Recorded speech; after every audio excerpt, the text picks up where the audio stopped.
Welcome back to my channel. और आज का वीडियो थोड़ा सा डिले इसलिए हो गया बिकॉज मैं अनवेल थी और मेरे कुछ घर के काम थे इंपॉर्टेंट, तो मैं उसमें बिजी थी। बट अब मैं फ्री हूँ और अब मैं रेगुलर अपडेट्स रखूँगी अपने वीडियो के। सो ये वीडियो बहुत ही ज़्यादा क्वेश्चन आए थे मेरे पास कि मैम CV इज़ इम्पॉर्टेंट और CV is mandatory for interview, और क्या CV से सिलेक्शन हो सकता है, और अगर हो सकता है तो CV कैसे बनाएं। सो इन सब का क्वेश्चंस का आंसर मैंने आज एक वीडियो में दूंगी कि हाँ, CV इम्पॉर्टेंट होता है because CV is the first appearance of your interview. ठीक है, आप इंटरव्यू देने जाते हो तो आपको देखने से पहले इंटरव्यूअर के पास आपका CV पहुंचता है। So that is the first appearance कि आपको उसी से देख के जज किया जाता है। सो CV is really really important. अगर आप इंटरव्यू देने जा रहे हो तो मेरे हिसाब से कि if you are going for the cabin crew interview, so most important thing is CV। Because CV से ना आपका एक प्रोफेशनलिज्म पता लगता है, एक आपका ये समझ में आता है कि हाँ, आप किस लेवल से प्रोफेशनलिज्म को कैरी कर सकते हो, क्योंकि CV ही आधी से ज़्यादा चीज़ें आपकी दिखाता है। ठीक है, तो मैं कहती हूँ कि CV इज़ रियली इंपॉर्टेंट, क्योंकि मैं जब अपना इंटरव्यू देने गई थी तो मुझे अच्छे से याद है, मैंने CV बहुत अच्छा बनाया था और मैंने भी किसी से सजेशन ही लिया था कि CV कैसे बनाना है, क्योंकि मुझे उस टाइम पे इतना पता नहीं था। But I will help you at the time कि हाँ, आपको दिक्कत ना हो कि CV कैसे बनाना है। And end of the video मैं अपने CV के स्क्रीनशॉट कुछ कुछ आपको दे दूँगी ताकि आपको थोड़ा बहुत आइडिया मिल जाए कि कैसे क्या उसको सेट करके बनाना है। राइट, मैं बोलूँगी कि सिर्फ 1 पेज का CV बनाना। ठीक है, बहुत से लोग मेरे को बोल रहे थे कि 2 पेज का CV बनाते हैं क्या, 3 पेज नहीं।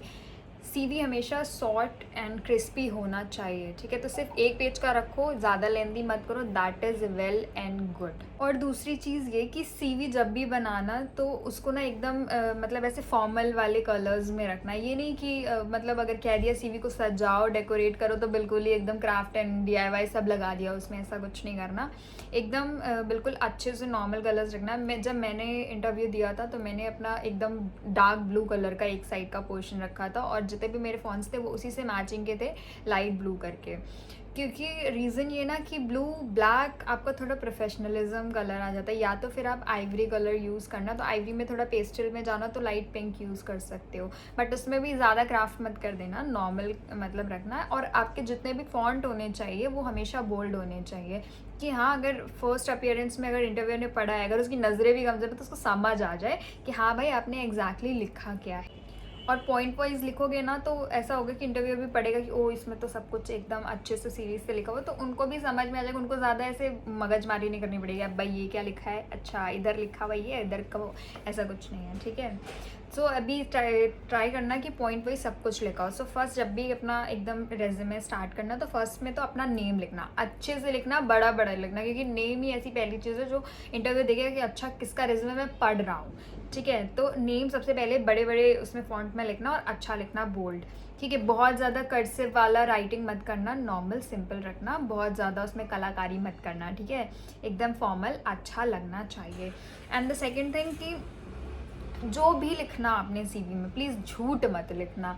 ठीक है, कि मतलब लिख दिया आपने एकदम एक्सपीरियंस में ये वो, और एडिशनल में मैंने ये करा है वो करा है, और फिर जब वो आपसे पूछेंगे ना कि अच्छा आपने ये मेंशन किया और आप बताइए, क्योंकि मैं फिर बोल रही हूँ इंटरव्यू में क्वेश्चंस हमेशा रेज्यूमे से ही पुटअप होते हैं ज़्यादातर। मेरे साथ भी हुए थे क्वेश्चंस, उसी से पुटअप हुए थे, तो इसलिए बोल रही हूँ प्लीज़ झूठ मत बोलना, जो है जैसा है प्लीज़ सच बताओ उन्हें कि हाँ भाई हम ऐसे ही हैं, अब देख लो आप। ठीक है, क्योंकि ऑब्वियसली इतनी तो क्वालिफिकेशन और इतनी तो क्वालिटीज़ हमें हैं तभी हम इंटरव्यू के लिए जा रहे हैं। राइट, तो झूठ मत बोलना, कुछ भी जो भी बोलना। और अपने रेज्यूमे को जब सेट करना ना तो ऐसे सेट करना कि वो अट्रैक्टिव लगे, कि हाँ, अगर मतलब जैसे इंटरव्यू ने स्टार्ट किया पढ़ना तो कुछ ऐसा लगे कि हाँ भाई इसके आगे भी पढ़ लेते हैं, क्या है, अच्छा इस इंसान की अचीवमेंट ये ऐसा। तो रेज्यूमे हमेशा अट्रैक्टिव लगना चाहिए। और रेज्यूमे में जितने भी स्किल्स ऐड करना, ठीक है, वो ना हमेशा जॉब के रेलिवेंट ही होने चाहिए। ये नहीं कि अब आप कैबिन क्रू का जॉब का इंटरव्यू देने जा रहे हो और आपने लिख दिया स्किल्स में that I am a very good cook.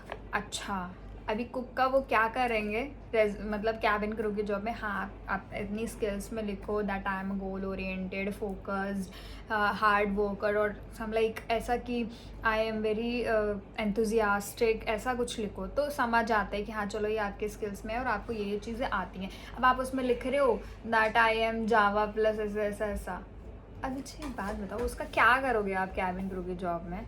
तो हमेशा जॉब से रेलिवेंट लिखना। It's not only for cabin crew job का आप सीवी, आप किसी भी जॉब में जा रहे हो तो हमेशा उसके रेलिवेंट ही लिखना चाहिए इसके। तो अभी ना हम सीवी बनाते हैं। चलो मैं बताती हूँ जैसे कैसे स्टार्ट करना है, ठीक है। मैंने सेव करके अपना सीवी रखा हुआ है, मुझे इतना याद नहीं है, बट हाँ अपना सीवी ज़रूर पढ़ के जाना। जो भी सीवी में लिखना वो अच्छे से रख लेना कि हाँ भाई मैंने ये लिखा है तो ये मेरे ही चीज़ें हैं, ठीक है। तो फर्स्ट जो आपको मतलब पहले तो अपना ऐसे ट्राई करना, मैं इसका स्क्रीनशॉट भेज दूँगी, फ़ोटो एंड अपना नाम बहुत ज़्यादा ही बोल्ड लेटर्स में अच्छे से, और फिर उसके बाद कॉन्टैक्ट में जो भी आप लिखना, जैसे आपको अपना एड्रेस लिखना है, आपको अपना कॉन्टैक्ट डिटेल लिखना, आपको अपना मेल लिखना है, ठीक है। कॉन्टैक्ट डिटेल और मेल हमेशा अपना करंट वाला लिखना, ताकि अगर इंटरव्यूअर और एचआर आपसे कॉन्टैक्ट करने की कोशिश करे तो वो आपको तुरंत एक्सेस हो कि हाँ भाई मुझे पता है ये मेरा एक्सेस है, मैं रोज़ इसको देख रहा हूँ या चल रहा है ये चीज़ रखना।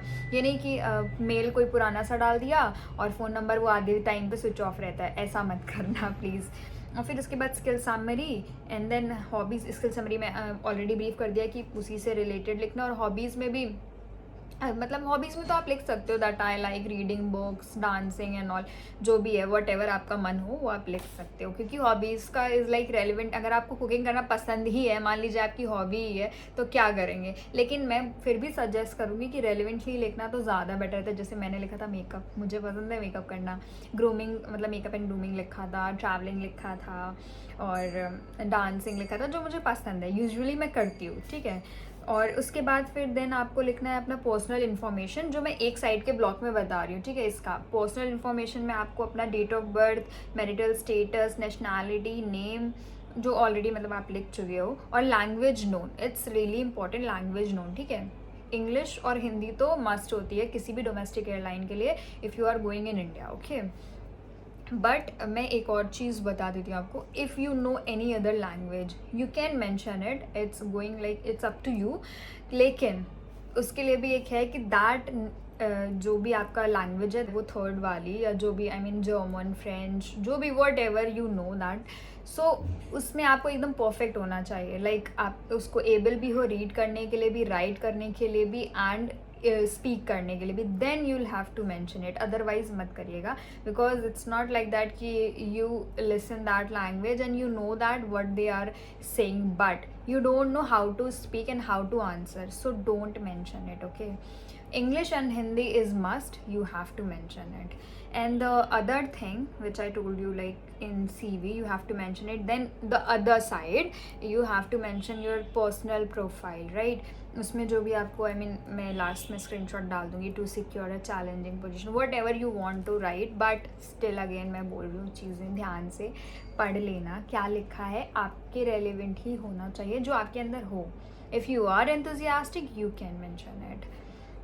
And the next thing is work experience, if you have, तो मेरा कोई वर्क एक्सपीरियंस नहीं था तो मैंने उस जगह फ्रेशर लिखा था, but if you have any work experience then you can mention it. And then after that you have to mention your achievements, right. जैसे मेरा अचीवमेंट्स था, मैंने स्कूल में डिस्ट्रिक्ट बैडमिंटन खेला था, and I have 2-3 awards in dance, and then I have something like certificates I have, तो मैंने वो सब मेंशन किए थे, राइट। तो आपके पास भी जो अचीवमेंट आप वो मेंशन कर सकते हो, ऐसा नहीं है कि आपके पास कोई अचीवमेंट नहीं है, कुछ ना कुछ अचीवमेंट सबके पास होते हैं। And the next point is educational history, ठीक है। बहुत ज़्यादा लंबा चौड़ा मत लिखना कि 10th यहाँ से किया, 12th यहाँ से, no, simple. If you only did your 12th, if you only completed your 12th, then you will have to mention your 10th also, because it's like quite good. It's like it's somebody going to read your CV, so it looks good. But if you completed your graduation or diploma in any stream, so you only mention your 12th degree and then after that your diploma or graduation, whatever you did, right. And the last thing is your profile summary, उसमें जो भी आपको लिखना है आप अच्छे से लिखो, and then after that date and time and declaration, that's it.